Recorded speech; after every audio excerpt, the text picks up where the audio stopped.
Mana ndagushima ko uyu mugoroba wari uwuzi, ndagushima ko uyu mugoroba wagiye gukora ibidasanzwe Mana. Reka umuntu wese ari muri iki kibanza amenye kuri Imana ishoboye, umuntu wese ari muri iki kibanza amenye kuri Imana itabara, umuntu wese ari muri iki kibanza amenye kuri Imana utananigwa, uca inzira hatari inzira, ntacogereranywa nawe Yesu Kristo. Mana ndakubashe, Mana ndagukunda, Mana ndakunezererewe. Haleluya, haleluya, haleluya. Urabereye gushimwa, urabereye guhabwa icubahiro, urabereye gushimwa, urabereye guhabwa icubahiro, urabereye gushimwa, urabereye guhabwa icubahiro. Eka ibitangaza n'utwumiza iby'amaso yacu atigeze kubona n'iby'amatwi yacu atigeze kumva, ibitigeze kwinjira mu mitima y'abantu, kuri uyu mugoroba tubihabwe kandi tubyakire Papa. Ndagushima ko atawaje imbere yawe ngo atawuko yaje, n'uwinjiye wese azi ko aje kurorera, ariko kuri uyu mugoroba hari icyo wateguye ku buzima bwiwe. Urakoze Yesu, nawe ari twebwe, ariko izina ryawe rihabwa icubahiro. Kadukomera amashyi menshi Yesu, amen.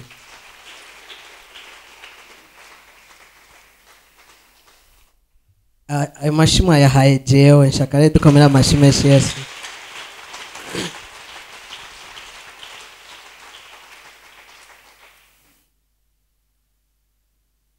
Ndanezerewe kuri mugoroba, ndubasha uburongozi bwa hano, ndubasha amavuta yo muri iki kibanza, kandi ndubasha umuntu wese yabaye hano.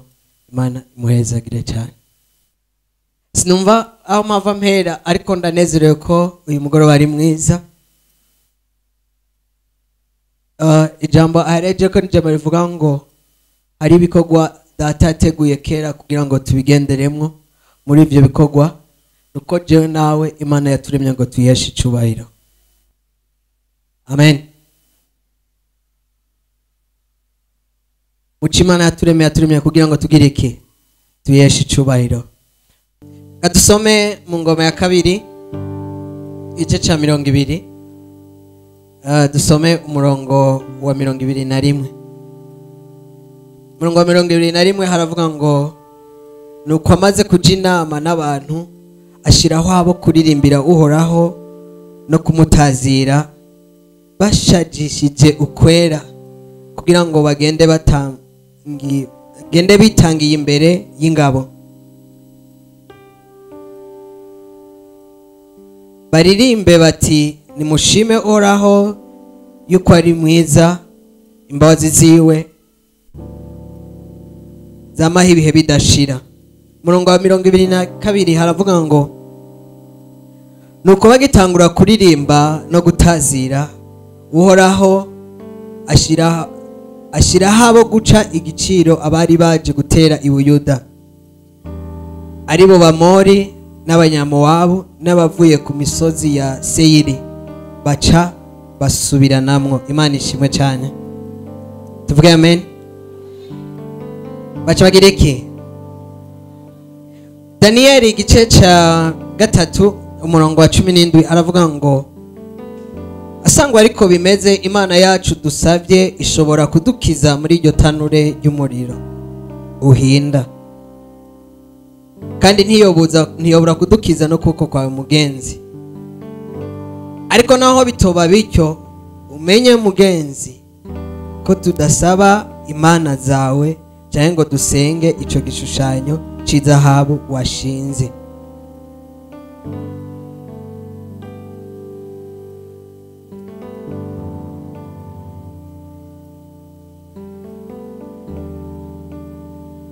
Byakozwe n'intumwa igice ca 16 umurongo wa 25 haravuga ngo maze nko mu gicugu Paulo na Sila bariko barasenga baririmbira Imana, izindi mbohe zibumva, isi iranyiganyiga cyane giturumbuka, bituma amatanguriro y'inzu y'imbohe anyiganyiga. Ako kanya inzugi zose ziruguruka, iminyororo ya bose iradohoka. Imana ishimwe, Imana ishimwe. Yohana igice cya gatatu cya kane umurongo wa 23 no 40 avuga ngo igihe kirashitse, si igihe gihava kiza. Bwira uri hafi yawe ati si igihe gihava kiza, ariko ni iki nyene, n'uyu mwanya nyene, ni isaha nyene, n'uyu munota nyene, aho abahimbaza Imana bayihimbaza mu mpemu no mu kuri. Kuko Imana ari mpemu, irondera abayihimbaza, irondera abayisenga mu mpemu no mu kuri. Sejo, sijya yejo, si mu mwanya uhavuza, ariko umwanya ufise kuyihimbaza mu mpemu no mu kuri n'uyu nyene. Haleluya. Hari abo twari kumwe dimanche ko twari mu Kanyosha muri Philadelphia, no musi twatewe iteka ryo kuba muri iki kibanza, kandi ndubasha Imana, ndubasha umuntu wese yaduteteka kaza kugira ngo abane natwe. Ntabwo mwaje kuraba amasezerano, ariko waje guhura n'Imana. Ko ndazi ko Imana iri hano kuri uyu mugoroba, ndazi ko hari icyo Imana yiteguye gukora ku buzima bwawe. Haleluya. Singaruka cyane kubijanye no guhimbaza mu mpemu no mu kuri, ariko ndashaka kugaruka cyane ku bushobozi buri mu gutazira no guhimbaza Imana.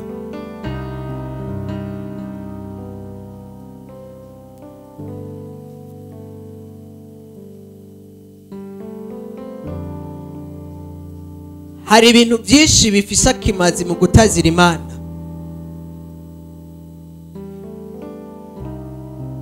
Cyambere nuko mu guhimbaza Imana bihamagara ubwiza bw'Imana mu kibanza turimo. Ijambo ry'Imana avuga ngo uhoraho, intebe y'uhoraho vyagiye hagati y'amashimwe y'abamwubaha. Kuvuga niba hari ikibanza c'abantu bashima, niba hariho umutima w'umuntu ashima, hashobora no kubaho umutima w'umuntu wiganyira, hashobora no kubaho umutima w'umuntu ari kararira, hashobora no kubaho umutima w'umuntu ari karidodomba, hashobora no kubaho umutima w'umuntu yiranze, yihebuye kubw'ubuzima arimwo. Ariko ahantu honyene intebe y'uhoraho ishobora gusyeja, ahantu honyene intebe y'uhoraho ishobora guhagarara, ahantu honyene ubwiza bw'Imana buri n'ahantu hari ishimwe ry'uhoraho. Haleluya, haleluya. Turi kumwe kuri mugoroba. Rero uhoraho nariko ashaka abantu baza kuririmba neza. Uhoraho nariko arondera abantu bambaye neza. Uhoraho nariko arondera abantu babikora mu buryo bwa hatari, ariko ikintu cyonyine uhoraho akeneye n'abantu babikora mu mpemu no mu kuri. Kandi nuhaguruka n'umutima by'ukuri uhesha icubahiro Imana, ugahagarara mu kibanza cyawe, uguhimbaza kwawe kukwinjiza mu bwiza bw'Imana. Anakubwira uguhimbaza Imana kuratugwanirira. Uguhimbaza Imana gucinzira. Ndakana kubwira ikintu kimwe. Yehoshafati yagomba aje ku rugamba, kandi yari afise ubwoba. Maze uhoraho aciye umuvugisha bavuga ati ntugire ubwoba, kuko urugamba atari urwanyu, ariko urugamba ni urwanje. Tukiri kuri aka kantu ndashaka kubwira ngo igihe cyose ugiye guhaguruka ngo ugwane, igihe cyose ugiye guhaguruka kubw'intambara zigukikuje, ndagomba kumenya iki kintu: nta ntambara n'imwe iriho kugira ngo wowe kugwanye mu gihe uri mu kibanza cy'Imana.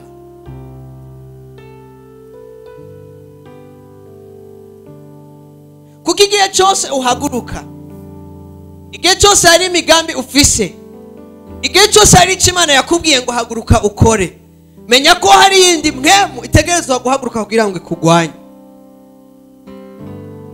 Menya ko hari ikindi kintu gitegerezwa guhaguruka kugira ngo gisekane nawe. Kandi mu maso agaragara umenga icyo kintu kija kugwanya wewe, mu buryo buboneka umenga izo ntambara zije zirondera wewe.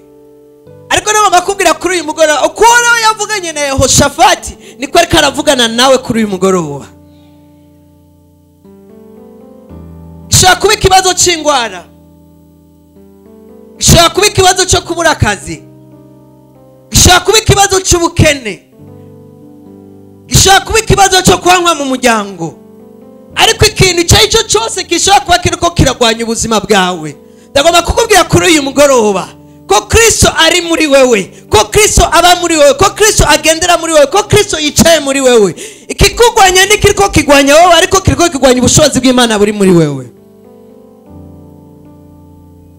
Rero umaze kumenya ivyo ahantu hadasanzwe kandi hakomeye naha, Yehoshafati yarazi ko agiye kugwana n'abantu bafise inkota, bafise amacumu, bafise imiheto. Ariko aravuga ngo umviriza, abanyamiheto nibabanze begera inyuma, abafise inkota bose nibabanze baje inyuma. Ariko ubunye n'abantu nkeneye n'abantu bazi imbere bagomba bahimbaza Imana. Kandi indirimbo yonyine dufise ni, murazi ko indirimbo ziririmbwa ni nyinshi. Hari indirimbo zo kuyebura, hari indirimbo zo kwiganyira, hari indirimbo zo gusenga, hari indirimbo zo kuruha, hari indirimbo nyinshi. Burya umuntu ariko araririmba, usomye indirimbo yaririmbye urashaka kuvuga ati uyu muntu vraiment indirimbo yaririmbye ari muri ibi bihe bimeze uko. Uravye iki gihe Yehoshafati yahagurutse, bari kuririmba indirimbo kuvuga Mana yacu turakwinginze uduserukeko. Bari kuvuga ati Mana yacu uri gitangaza, ndagusabye uzututabare kuko baratumazi. Bari kuririmba indirimbo ivuga ngo raba Mana ziya nkota bafise zirahambaye. Ariko ijambo ry'Imana riraryoshe. Yehoshafati ahagurutse arababwira ngo nimuze turirimba tuvuga tuti Uhoraho ni mwiza, imbabazi ziwe zamaye ibihe bidashira, kandi ahora ari umwizigirwa gushitsa ibihe byose. Haleluya. Sinzi indirimbo uririmba iyo wabuze amafaranga yo kumugoroba yo kugaburira abana. Sinzi indirimbo uririmba iyo bakubwiye ko abana babirukanye mu ishuri. Sinzi indirimbo uririmba iyo bakubwiye yuko umugore wawe bamwirukanye mu kazi. Sinzi indirimbo uririmba bakubwiye yuko ibintu bidahava bigenda neza mu mwanyuza. Ariko nagomba kubwira ngo reka tuduge ku yindi ntambwe. Igihe cyose ari ikintu kije kikugana siwe kiriko kirarondera, ariko intambara ni y'Uhoraho. Ariko hagarara mu kibanza kivuga ngo Papa ndagushima kuri mwiza, kuko imbabazi zawe zamaye ibihe bidashira. Naho ntarabona ico ngabirira abana ku mugoroba, imbabazi zawe zamaye ibihe bidashira. Naho banyirukanye ku kazi, imbabazi zawe zamaye ibihe bidashira. Haleluya, haleluya, haleluya, haleluya. Shadraka na Meshaki na Abednego bari baje, umwami yashinze igishushanyo. Baravuga ati utacunamira wese turamuta mu itanure. Abajama barakomeye cyane, ndabakunda.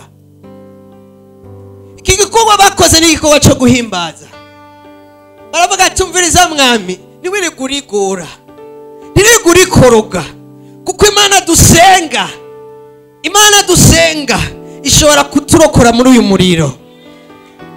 Mwumviriza aha hantu, Imana dusenga ishobora kuturokora muri uyu muriro, kandi dushobora no kudukiza amaboko yawe. Kandi akantu rero bongeye ko karakomeye, kandi mwami nahito dukiza amaboko yawe canke uyu muriro ntitugenda tucuna.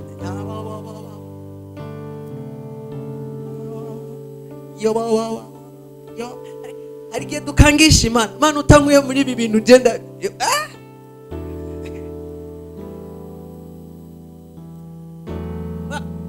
Umuriro bawubonye, si ibintu ntizari indoto, sibyo bababwiye. Umuriro wari uhari kandi ryari itanure. Ariko bati Mana wewe turabizi ko wadukiza itanure, turabizi ko wadukiza amaboko y'umwami, ariko naho utobikora nta mpamvu tukuva inyuma, ko turazi kuri Imana ishoboye. Haleluya. Danieli yarubaha Imana, yasenga Imana. Ariko mviriza, bamubwira ngo utunamiye igishushanyo tuzoguta mu bwogo intambwe. Uriko soma intambwe bazimajije igihe zitajya, kugira ngo nizamubona basi ntizize zihangane, naho hoza ubushobozi bw'Imana buze basi burengegwe n'iyo nzara zimuge. Kanamwe amaze gushinga icagezwe Daniel ahubwo ngo yaciye yugurura n'amadirisha yahora asenga amadirisha yugaye ahubwo acarugurura n'amadirisha kugira ngo abikore neza n'abatahora bamwumva aya haleluya urashaka gupingishwa n'abantu muri kumwe urashaka gupingishwa n'ingwara reka nababwira ikintu kimwe iyi ndwi ndayimaze ngwaye meze nabi kandi avuga mana ibintu n'ibintu by'uburofarofa ibintu by'uburofarofa binduhisha abana gushika nejo mwijoro na kare numvise ko nkomeye ninjiye ngaha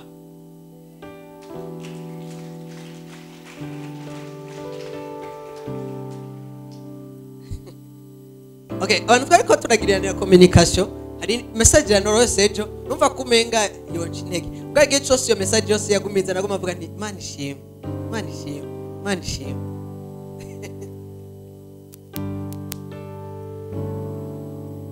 haleluya Shadraka na Meshaki ntibabikoze kugira ngo baryohere Imana ngo ihave barokora urabyumva Freddy ntibabikoze kugira ngo Imana bayimpressione ntibabikoze kugira ngo Imana ikiryoherwa ngo ibakize kuko bavuze bati Imana nayidodukize ritanure bitugenda tugufukamiye reka ndabereka kandi kantu gakomeye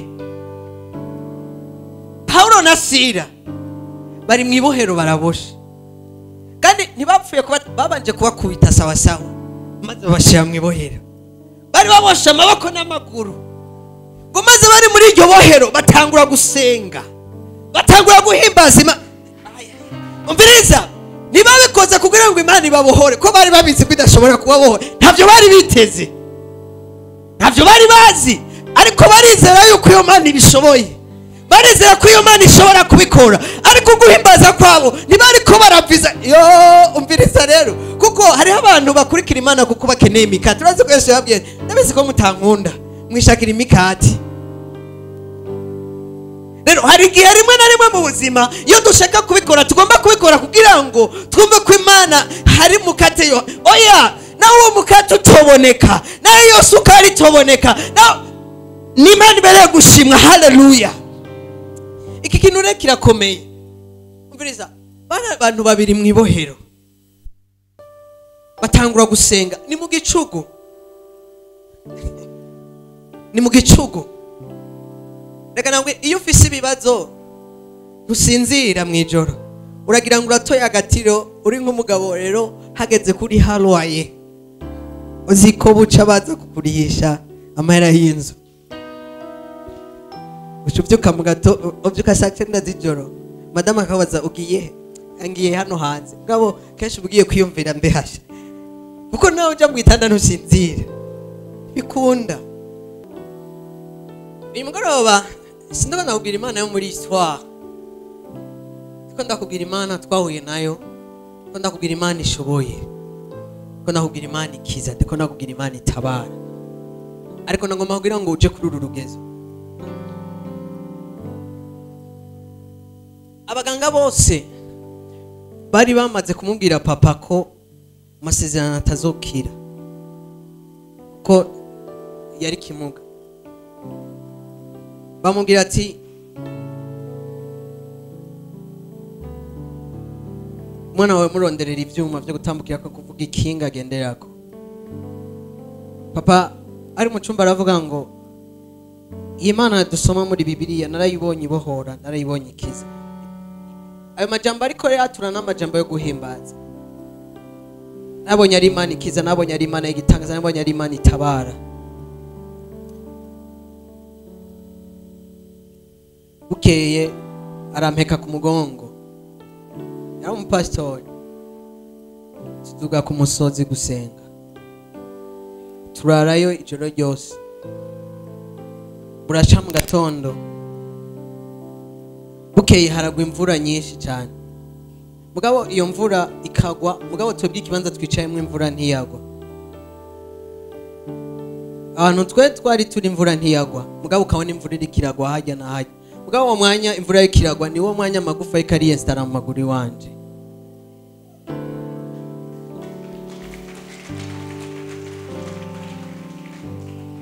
hanyuma ndahaguruka ndatambuka.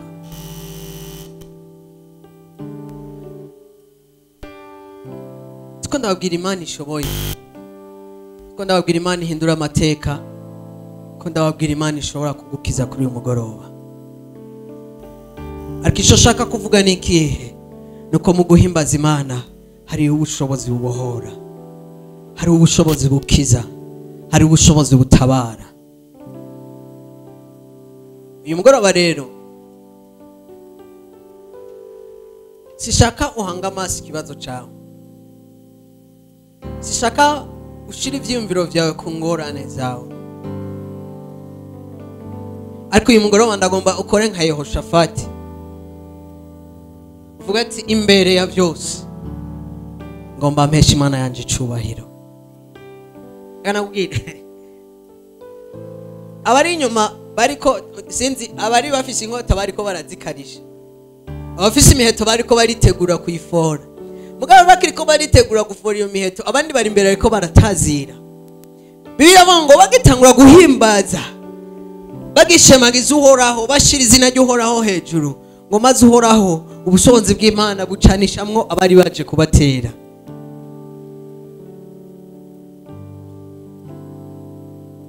Barasubiranamwo, kandi Abisirayeli banesheje batigeze basohora inkota. Ndashaka kubwira kuri uyu mugoroba, urashaka kunesha, urashaka kujabuka udakoresheje ubwenge bwawe, udakoresheje amafaranga yawe, udakoresheje ivyiyumviro byawe, ariko uhagaze mu kibanza gusa cyo guhimbaza Imana.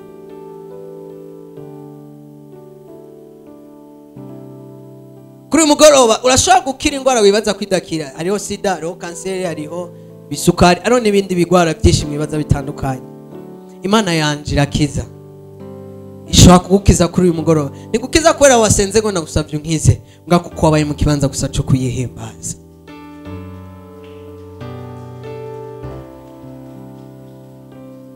Ushaka wanje hano kuri uyu mugoroba, mugabo utaza ushobora gukura loye, nibyo ejo mbere bashobora no kuba bo gusohora mu nzu, mugabo urashaka kuva hano ugasanga ibintu muhira, ibintu byose byatunganye. Ashaka kuba uri umugabo, reka nakubwire,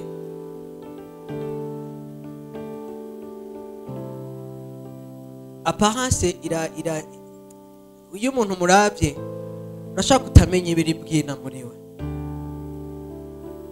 Abantu barashaka kukuraba ari umupapa bakabona utwenga, mugabo ushitse muhira ugasanga na marushwa.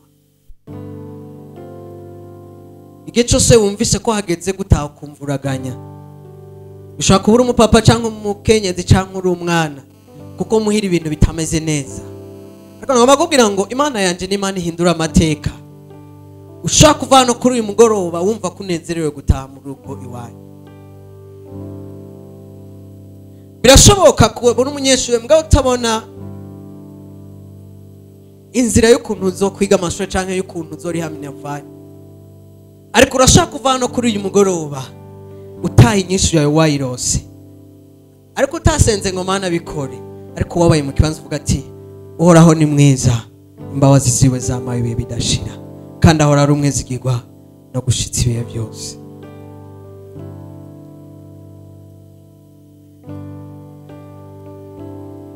Ntibisaba ko iyi sare iba yuzuye, ntibisaba ko izi ntebe ziba zirimo abantu, ntibisaba ko ibyuma biba bikwiye ko dushaka ko byategezwa ko bikwiye. Paulo na Sila bari mu ibohero, bari babiri gusa, mugabo ngo isi iratigita kubera uguhimbaza kwawo. Ndakubwire, turi kuri uyu musozi, musagira ashaka gutigitishwa n'ikinyamugigima cy'ubusohozi bw'Imana buriko buragendagenda muri iki kibanza.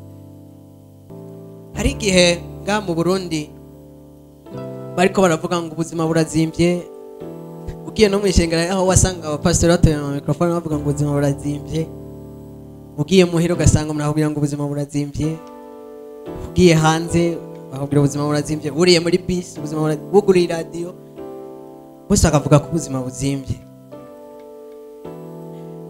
Ico gihe nanditse mu ijya ndirimba abantu benshi bazivuga ngo sinzotinya ibiteye ubwoba. Isi irafise ikiri kiravuga, abagukikuje barafise icyo bariko baravuga,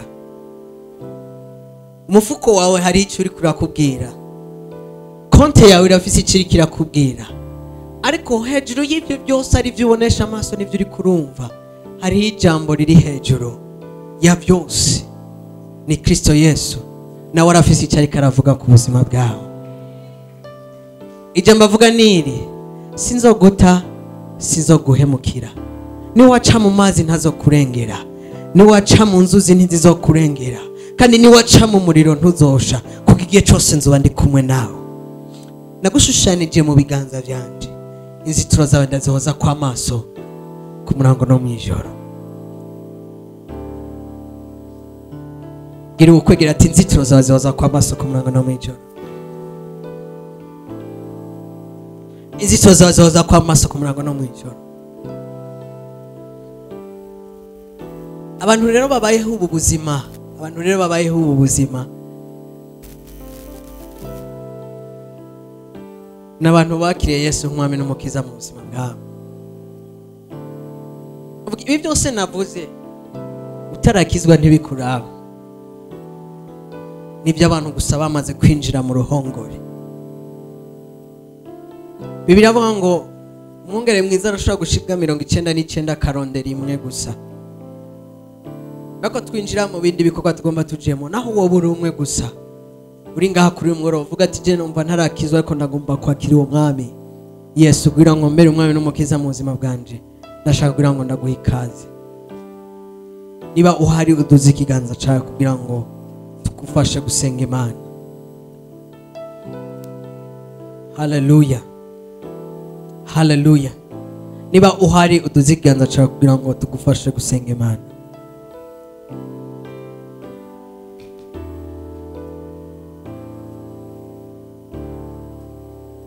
N'abana tanu mwahari, reka dukomera amashyi menshi Yesu.